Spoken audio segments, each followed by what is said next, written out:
É mais que justo isso, principalmente nos casos, como você trouxe para a gente agora, de mães que precisam, por algum motivo, que o filho permaneça ainda internado na UTIM, por exemplo, um bebê prematuro. Conheço casos de mães que o bebê nasceu, quando o bebê nasceu com 6 meses na barriga, né? A mãe estava com 6 meses de gestação, e aí a mãe teve que esperar na alta. Quando o neném teve alta do hospital, a mãe já teve que voltar a trabalhar. Então, em casos como esse, é ainda mais importante, né, Leonardo?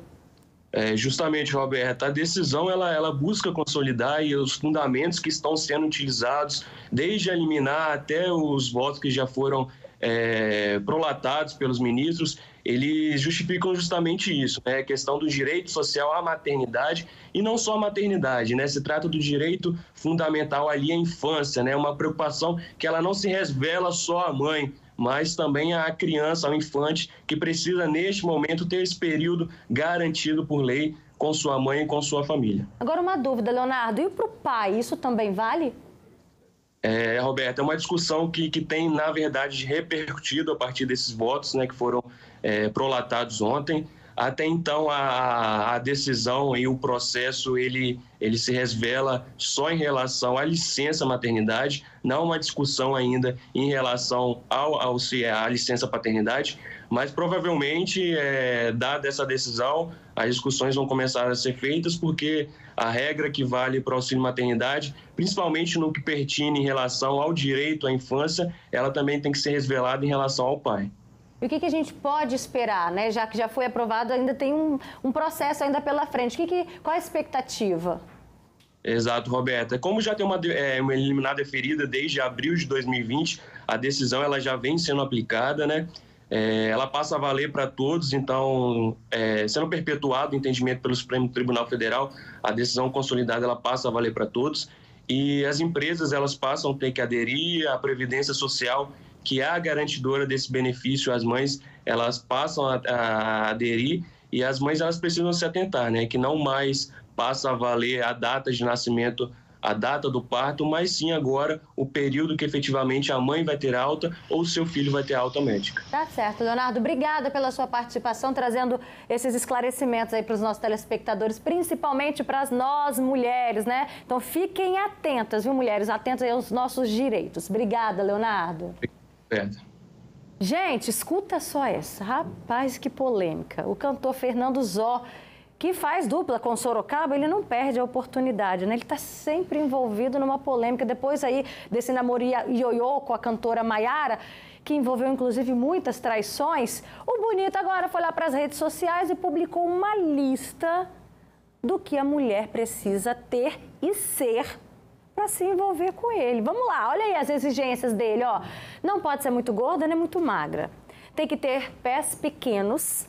Tem que ter dotes culinários, como saber fritar ovo sem quebrar a gema, fazer arroz soltinho, não pode ter temperamento ciumento, tem que tomar banho com box fechado e não usar o banheiro na frente dele. Tô vendo gente rindo aqui na minha frente, aqui, ó, nosso cinegrafista, tem gente rindo, Essa lista, gente, deu tanta polêmica e o Fernando teve até que deletar, mas aí já era tarde, né? Já tinha caído na boca do povo, a mulherada ficou revoltadíssima. Então, vamos bater um papo sobre esse assunto? Sobre aceitar o outro, mesmo não sendo do jeito que você idealiza? Vem cá, aqui no nosso estúdio eu recebo a psicóloga Gisélia Freitas e o Ivan Machado, muito bem casado. Um beijo na Thaís, um beijo na filhona também. Conta pra gente, Ivan, o que você achou? O que você acha dessas exigências que muitos homens fazem em busca dessa mulher perfeita, hein? Eu acho que, assim, um homem como ele, que já é um homem maduro, ele poderia não ter essa atitude, né? Se fosse um adolescente, um jovem, assim, a gente até entende. Porque não existe essa perfeição no outro. A gente pode nos tornar uma pessoa melhor, né? Igual a gente fala de regar o meu jardim para as borboletas virem, tem aquele ditado. Agora, se exigir demais, igual ele falou ali, chega a ser engraçado, né? Porque... Não dá nem para levar a sério, né? A gente pensa até que é brincadeira. Mas, infelizmente, a gente sabe que, sendo brincadeira ou não, Gisélia, acaba reforçando o machismo, né? Em busca da mulher perfeita.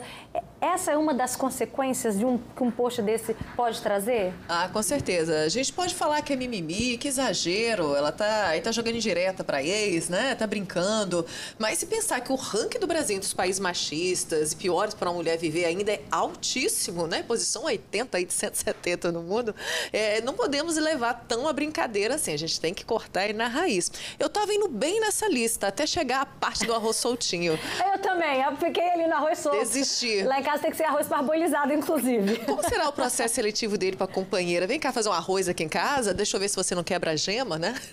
É claro que a gente tem que ser, né, seletivo, a gente também não pode aceitar qualquer companheiro ou companheira na nossa vida, mas também não é por aí, né, Ivan? A esse ponto, né? O casamento é para a vida toda, então é importante, assim, se namorar, para noivar e para casar, você escolher bem o que você quer. Mas esse nível de exigência, por exemplo, a Thaís, ela cozinha muito bem. E ela passou por um namoro muito anterior, de muito tempo, que ele exigia muito a comida perfeita. E ela tem esse trauma até hoje. Ela vai fazer uma comida, se ele ficar um pouquinho ruim, ela quer jogar fora. Eu falei, não vai jogar fora, nós vamos comer, tá gostoso. Porque o nível de exigência dela ficou alto na culinária. Então, assim, não tem necessidade dessas coisas. A gente tem que se adequar e entender as diferenças, entender se a comida não ficou boa hoje, não tem problema. Interessante ele trazer isso, porque isso pode, então, traumatizar de fato uma mulher. Isso vem de uma cultura do século passado, né? Aqueles casamentos arranjados, que eu procuro a mulher perfeita. Então, isso ainda fica no imaginário coletivo, fica ainda no simbolismo, fica ainda nas raízes sociais da mulherada. Então, essa questão de que eu tenho que ser perfeita no casamento e é reforçado por esse tipo de comentário nas redes sociais, deixa a gente ainda mais paranoica. Já estamos com questão estética, né? Aí fica uma questão ainda de ter outros talentos. E sabe o que me lembra essa lista também? Quando a gente é adolescente, que mulher que não tinha aqueles cadernos dizendo qual tipo de garoto, né, que mais gostava, infantilizado, né? Caderno de perguntas, né? O caderno de perguntas. Caderno de pergunta, resposta. Acho que fantasiar, imaginar, principalmente quando você é nova, tudo bem. O que a gente não pode é trazer para a vida real, até porque o que vai importar, isso aí, olha, você tocou no dia a dia não serve para nada. Das questões estéticas. E ele foi bem categórico ali, não pode ser nem muito magro e nem muito gordo. O que é isso, gente? Eu acho que ele tinha que ser mais detalhista, até porque a questão do tamanho do pé tem que levar uma régua o primeiro encontro. Eu fico tentando imaginar como é que ele vai fazer a medida desses indicadores. Tomara que ele morda a língua dele, né? É o que a gente espera. Agora a gente está aqui até levando num tom de leveza, mas eu conheço pessoas que são assim, que são exigentes na hora de namorar, que tem que ser isso, tem que ser uma mulher assim, não pode ser tão independente. Esse tipo de pessoa que escolhe demais, a gente já até tocou nesse assunto aqui, pode acabar sendo o escolhido. E tem um item também interessante que também eu não entraria, que a mulher não pode ficar mais de 5 dias longe dele. Estranho, né? Estranho. Esse quem escolhe demais acaba sendo escolhido.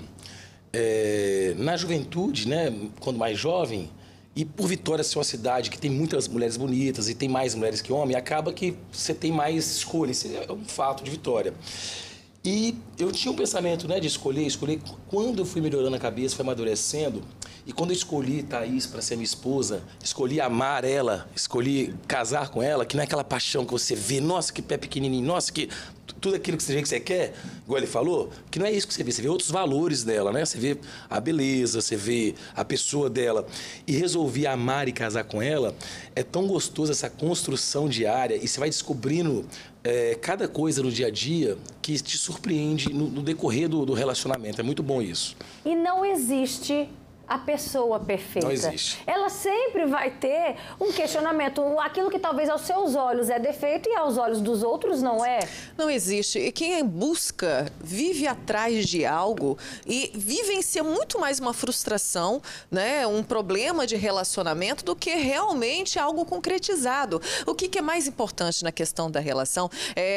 Estereótipo, esses padrões, eles existem quando para atrair. Você está num meio social, você vê uma pessoa, é lógico que algo chama atenção. Cada um tem as suas predisposições de escolha, mas não é isso que sustenta. Então, quando você vem para esse discurso, o que nós estamos trazendo aqui para o discurso? É um discurso raso dele.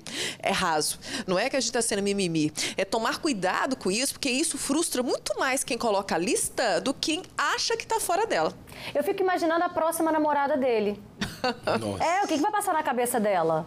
né? Será que eu me enquadrei nessa lista? Será que eu sou exatamente isso? Ou será que eu não estou cumprindo? Eu acho que isso cria até um grau de exigência. Ou pior, vou cumprir só para conquistar ele e depois eu mostrar quem ela é de verdade. Exatamente. Aí a superficialidade, aí não pode. Aí você não está tendo uma relação com o outro, mas com o que você imagina do outro. O que tem muitas mulheres que, infelizmente, se submetem para conquistar. A gente sabe que tem, infelizmente. Mas acontece isso quando existe aquele problema da estima que a mulher tem dela mesma. Se você não está bem resolvido com quem você é, com quem você acredita que é, você se submete ao olhar do outro, ao desejo do outro o tempo todo. É uma lista ridícula dessa. Eu já vi pessoas que fumam, quando inicia aquele relacionamento amoroso, fala assim, não, larguei o cigarro. Aí depois, quando vai, né, entrando para aquela zona a zona de conforto, volta a fumar. Já vi pessoas assim, né? E acabam depois... Não, tem que ter autenticidade. Eu entendo quando você passa a gostar de certas coisas para estar junto com o outro. Ver filmes que você não tinha costume, começar a ler livros que você não lia, frequentar lugares diferentes. Pode ser até divertido, quebra. Porque na construção de uma relação, Roberto, o mais importante não é a minha identidade, a identidade do meu companheiro, é a identidade do casal. Você tem que construir uma terceira identidade, vocês vão construir juntos, não através de uma lista pré-estabelecida. Eu falei aquela hora de opções, né, de mulheres, e a mulher é mais exigente com o corpo. Quando eu conheci a minha esposa, eu estava com 120 quilos acima do peso, cheguei a bater 145 na pandemia e ela sempre me amou do mesmo jeito, não mudou. E eu resolvi mudar por causa da minha filha que ia nascer, fiz um processo bariátrico, emagreci 60 quilos ano passado, malho e tô bem hoje. E hoje eu vejo como que, assim, fez bem para ela, ficou feliz, mas isso não muda para ela, se eu tava com 140 ou com 80. Então você vê que o amor existe independente do físico, isso é bacana. Eu acompanho vocês nas redes sociais e eu tive exatamente essa percepção de vocês. Exatamente isso, o quanto que vocês estão sempre ali, firmes e fortes, juntos, bem família, independentemente do fato de ter emagrecido ou não, né? É verdade. Isso é legal, é quando o amor já está estruturado. Quando existe um amor para quem ele é e não quem ele quer ser ou quem eu acho que ele é. Porque muitas vezes a gente se apaixona, Roberta, por aquilo que eu fantasio, por um desejo, por sonhos. E a gente tem que ter essa consciência de quem é o outro. Eu estou amando algo que eu quero, algo que eu sonho, quem realmente ele é. Olha só o comentário aqui da Maria Helena. Gente, a pessoa só falou o tipo que ele quer. É engraçado. O problema é dele. Ele fala, eu, por exemplo, não gosto de homem menor que eu. Não gosto de homem que não trabalha. Não gosto de homem que não trabalha. Tá, acabei repetindo. E não gosta de homem que bebe. A escolha é minha, né? Ela até achou uma bobagem o que ele falou. Qual é a importância, Gisele? Eu também concordo aqui, né, com a Maria Helena. A gente também tem os nossos valores, aquilo que a gente quer projetar para a nossa vida. Mas como diferenciar essa lista tosca de uma lista importante de valores? Então, exatamente. Eu não vi nada relacionado à personalidade. Nem vegana a pessoa pode ser, né? Quer salvar os animais, não pode, né? Tem que comer carne até e beber todas. Então, eu não vi questão estruturada de integridade, de amor, parceria, né? Autenticidade. Tem a questão que ele coloca mais ou menos trabalhadora, mas a prioridade é da família. E não pode ficar mais de 5 dias fora, longe dele, né? Se o trabalho quiser isso, proporcionar isso, não pode. Como trata os pais, como é que é a espiritualidade.